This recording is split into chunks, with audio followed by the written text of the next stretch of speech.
Welcome to Interviews from Quito. Today we'll be speaking with Diego Zorilla, Resident Coordinator of the United Nations in Ecuador. Welcome, Mr. Zorrilla. Thank you very much for this wonderful interview, and we're going to talk about some topics about the United Nations and Ecuador. Thanks for having me.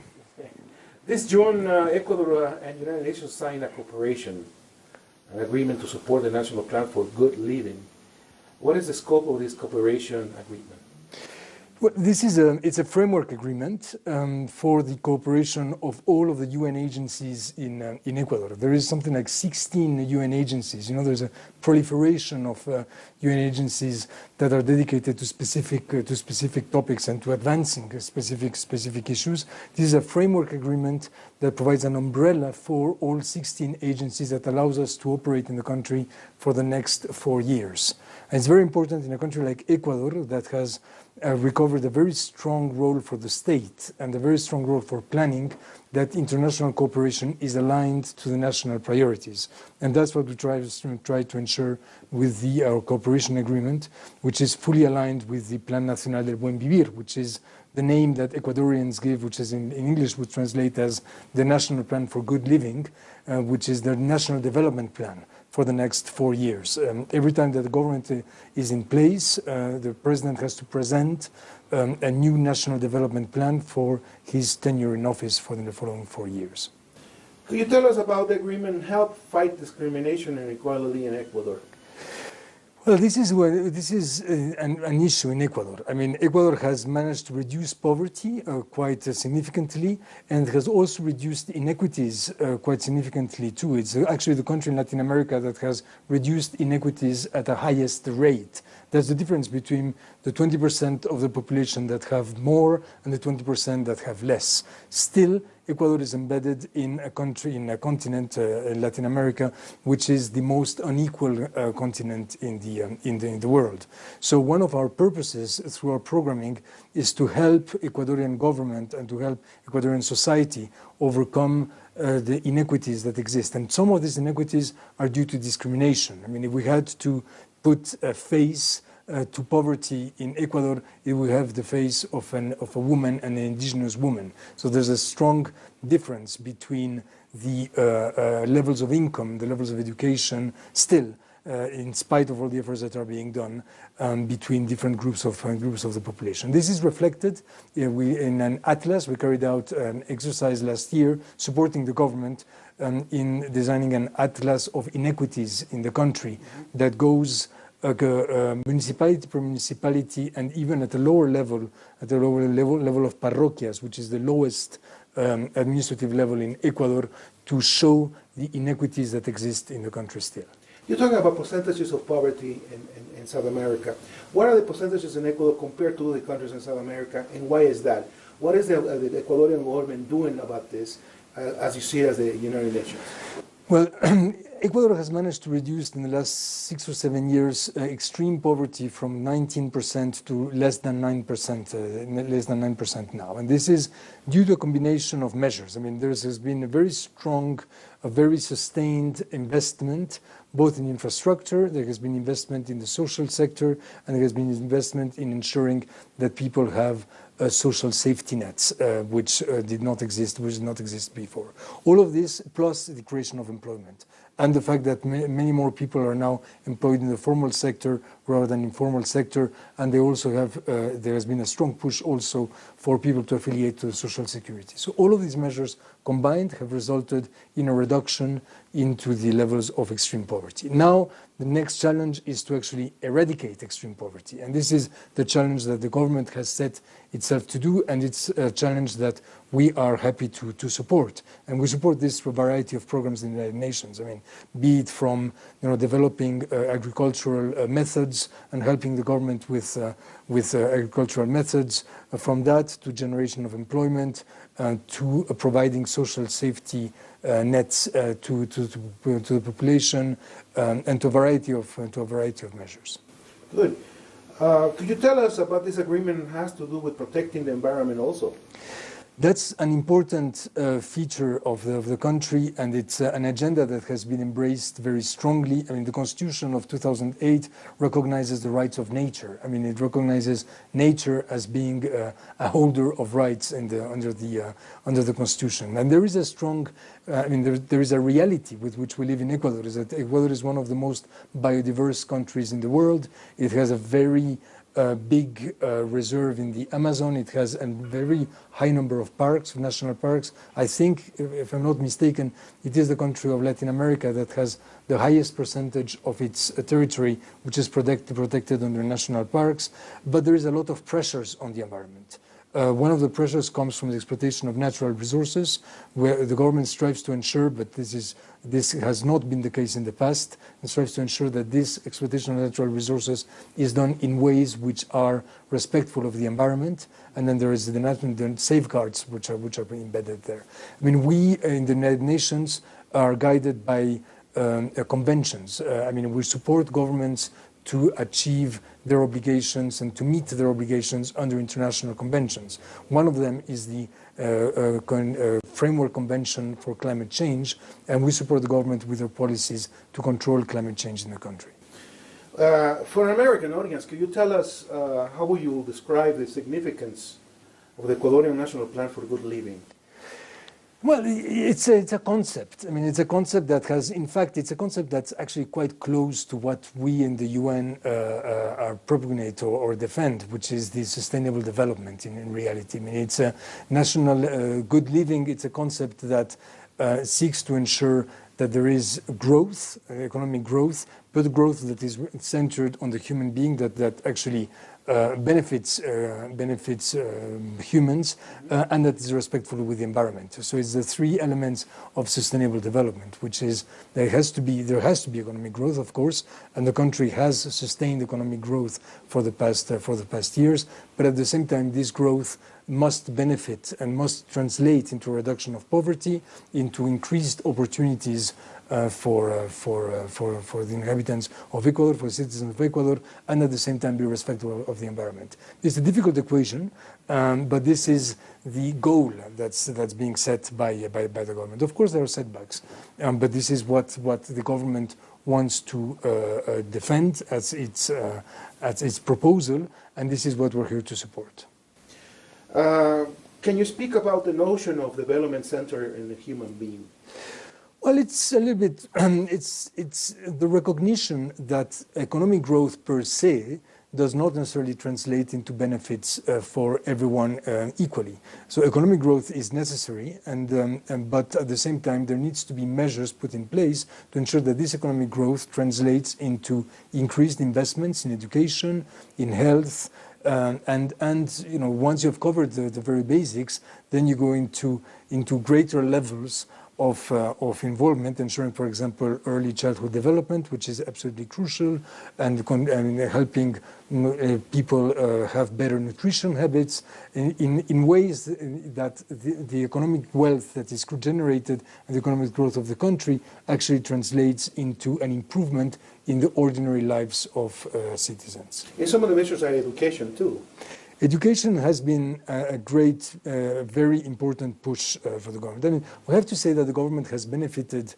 Ecuador is an oil exporting country. I mean, this might be not known to everyone, but it is an oil exporting country.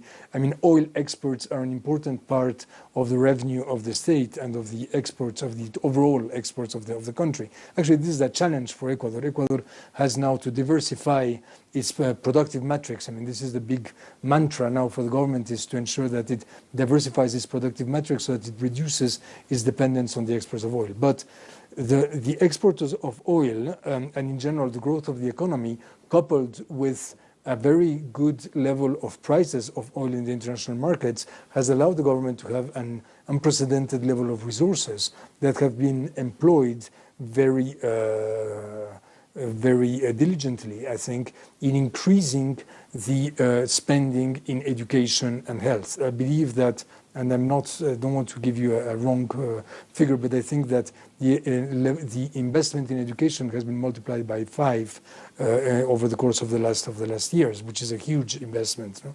And there has been a lot of attention to primary education, to secondary education, but also to universities, and with a very, with an unprecedented and I think unparalleled in many levels policy, public policy to give scholarships to students that study abroad. So a very great number of Ecuadorians are actually now studying abroad in universities abroad, because there's a recognition that the level of universities in the country, even though some of them are very good and many of them are actually improving their standards, that Ecuador needs to ensure that it has citizens that are trained in the best universities in the world, and there is a program to ensure that. You're talking about the three measurements, which is health, education, and the third one was?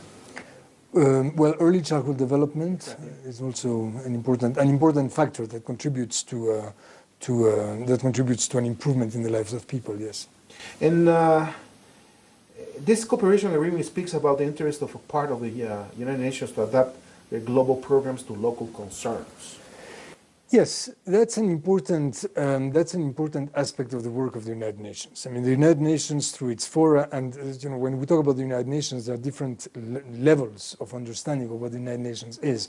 It is first and foremost a club of countries. I mean, it is first and foremost a group of countries that are bound together by treaties, and that adopt by a treaty, the founding treaty for the United Nations, and that adopt other treaties and state standards on a variety of issues and a variety of fields. And through these treaties or through these standards, countries become committed to achieving certain levels. I mean, we now have, there used to be a discourse that was, this discourse that I'm defending here about investing in the poor and about investing in health, investing in education, used to be before the preserve of a certain ideology. It is no longer that. I mean, it is now, these are become universal concepts. I mean, I think that now all countries are now obliged to actually ensure these minimum standards for their citizens. What the United Nations does is that through its agencies, funds and programs, is that we have specialized knowledge, we have some resources, but we're able to tap into specialized knowledge, and we're able to provide technical advice to countries to help them meet their obligations under these standards, under these agreements. So this is what we do in a country like Ecuador. I mean, it is no longer an issue of resources, because in fact, we don't have many resources, and certainly, compared to the budget of the state, the resources we bring to the country are very, very limited.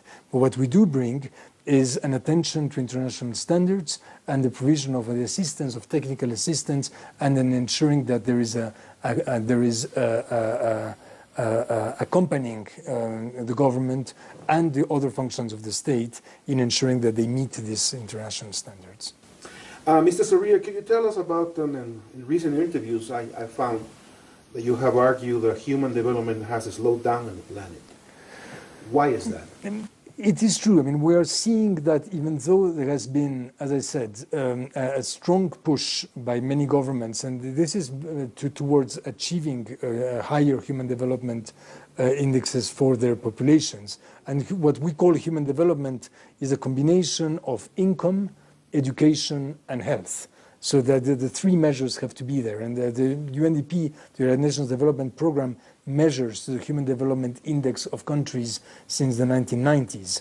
And there has been a steady progression. I mean, most countries have improved. I mean, they improve their income, but they also improve the levels of health and of education for their populations. At the same time, we've seen that big gains have been done in the past decades, but that these gains are sometimes slowing down, or they even can be reversed if there is not enough measures that are put in place in societies to be resilient towards events that might strike these societies. I mean, the most dramatic example is, of course, war, and war or even natural disasters that can actually bring back, these are setbacks that can bring countries back in their development index many years. I mean, we've seen that floods, etc., and not to mention armed conflict, of course, which is the biggest element that can actually slow down development, but also not paying enough attention to the creation of employment, not paying enough attention to early childhood development. All of these are factors of vulnerability that can actually make that citizens, people that have strived to live themselves out of poverty, many times thanks to the intervention of governments, and I think that the role of governments needs to be acknowledged. I mean, this doesn't happen just by virtue of the natural willpower of the individual, and this is governments have a role to regulate and to promote conditions that ensure that people can develop their lives in a better better way. But we've seen that these people that have strived to live themselves out of poverty can actually fall back into poverty if these measures to ensure that they are resilient and the societies are resilient are not put in place. How do you see the current situation in Ecuador with regard to the human development? It's improving. I mean, it has improved steadily. I mean, Ecuador has made a progress, has progressed in its human development index steadily over the last 20 years. And the acceleration in the progress has been actually more pronounced over the last 8 or 10 years, due a lot to the social policies that I've just mentioned. I mean, Ecuadorians now, an Ecuadorian that is born today, can basically expect to live something like 10 or 15 years longer than his parents expected to live at the time they were born, and also his expectation to get an education is also much higher than it used to be. So these elements are elements which translate into a progression and into an improvement in the human development index for the country, and that translates also into improvements in the individual lives of citizens. Still, there is, as I mentioned before, 9% of people living in extreme poverty, which is totally unacceptable to all of us. And this also translates, this also is reflected in the high number of people living in extreme poverty in the world. Actually, now the world, as you know, is engaged into defining the new objectives, global development goals for the post-2015. Why 2015? Because now we are living under, we are striving to complete the Millennium Development Goals that were adopted in the year 2000 and that have a horizon until the year 2015. Now we're defining the new, we meaning the world, all of us, are defining the new post-2015 development goals that will have to be adopted in September 2015 by the General Assembly of the United Nations. After a long process of consultations that has involved many stakeholders across the world in virtually all countries of the world, and the main objective will remain to fight extreme poverty in the world. What are the main goals that you're looking at for the 2015 that hasn't happened in the last 20 years? Well, I think first, these goals have not yet been defined. I mean, there's been now a long consultative process that has involved, on the one hand, the negotiations between countries, and which will have to be intensified until September 2015, and there's been a consultation process with civil society and with various groups in many countries. Mm-hmm. The recognition is that the Millennium Development Goals were extremely useful in focusing the world's attention on a few tangible goals that had also targets, clear targets that were assigned to these goals. But there's a recognition that the process through which we arrived at these goals was not consultative enough. Now there is a new set of goals that is going to be negotiated and agreed upon that will probably be, as regards to poverty, fighting hunger, fighting poverty, reducing maternal mortality. These things will continue to be there, I mean, I'm certain, but probably there will be other goals that are added with a greater sense of responsibility. It's no longer the obligation of the countries of the South to meet these goals, which is a little bit the way that the original goals were designed, but it's our collective responsibility, and that involves all countries in the world to ensure that the new goals are met. Mr. Zorrilla, you've been working with the United Nations over 20 years. Correct. What attracted you to join the United Nations? Well, that's a very that's a question I was not expecting.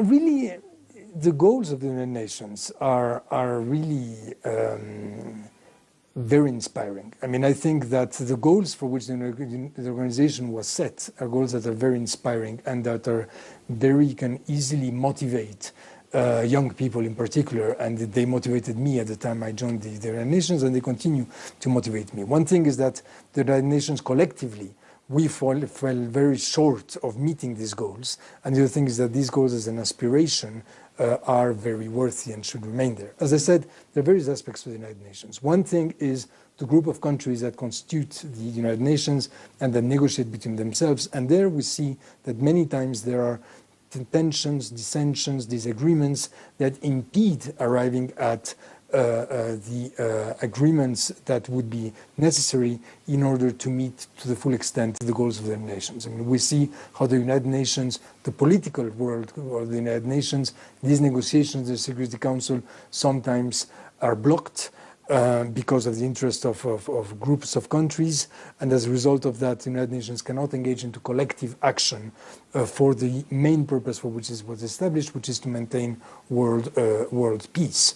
And we see now that there are very important conflicts which are not being addressed directly by the United Nations in the way that we would hope, and that the world would hope, because of these tensions and disagreements. That's one part of the United Nations. There's another part of the United Nations to which I belong, which is the body of civil servants that are there to carry out the mandates and to provide support to the organs of the United Nations where the decisions are made. And in that function, and I'm very happy to be serving this function for over 20 years now, in this function we strive to be objective, to be neutral, and to provide the best solutions, or to put at the disposal of countries that have to take decisions the best possible solutions in the interest of people and of the ideas of the United Nations.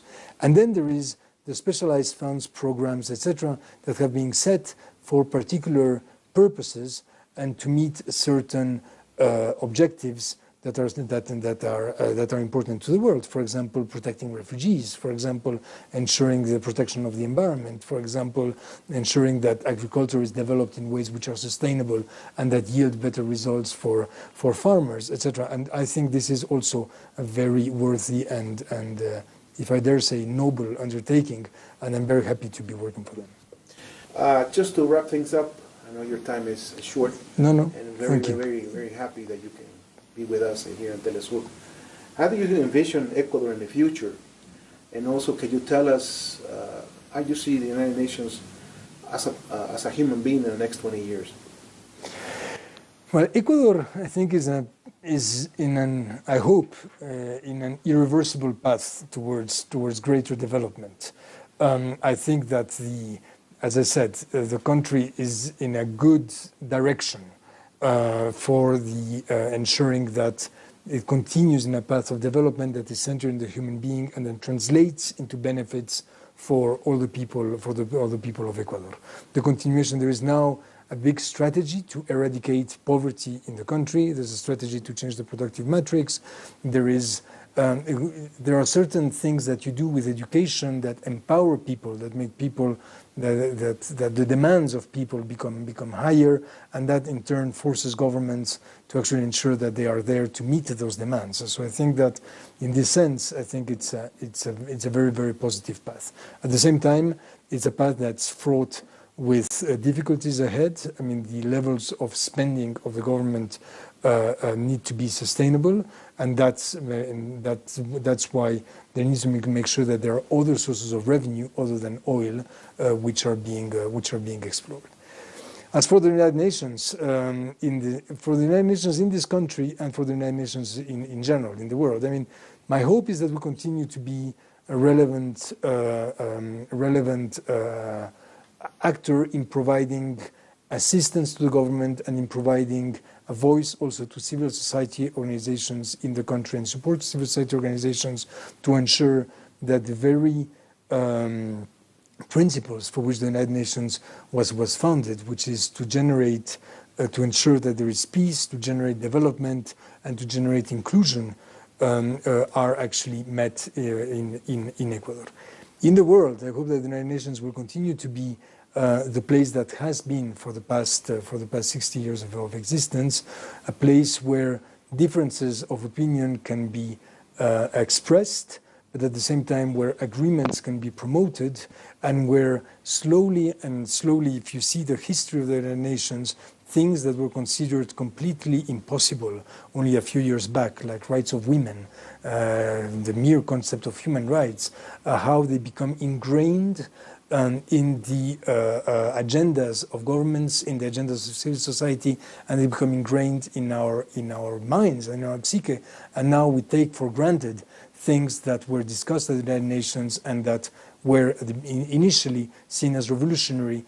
And through the work of the United Nations, through the work of discussion, and through the involvement of many, many, many actors, and the United Nations is first and foremost that. It's a platform to unite many, many actors, governments, but also civil society organizations, actors in the private sector, and citizens at large.